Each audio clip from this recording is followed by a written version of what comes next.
সবচেয়ে বড় ফেরেশতা যার 600 পাখা, জিব্রাইলের রব, সেই রবের প্রশংসা আমি করছি।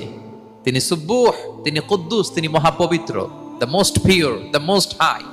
এভাবে বিষ্ণু ইসা ইসলাম আল্লাহর প্রশংসা করতেন। তিনি আরো পড়তেন, আল্লাহুম্মা গফিরলি যুনুবি কুল্লাহ দিক্কাহু ওয়া জুল্লাহ আউওয়ালাহু ওয়া আখিরাহ আলানিয়াতাহু ওয়া সিররাহ।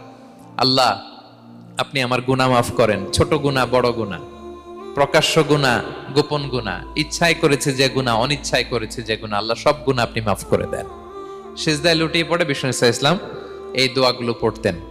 তো এখন থেকে সেজদায় এই দোয়াগুলো, লম্বা চূড়া দোয়া আপনারা করবেন তো। বান্দা যখন সেজদায় লুটিয়ে পড়ে আল্লাহর সবচেয়ে কাছে চলে যায়। এবং তোমরা বেশি বেশি দোয়া করো।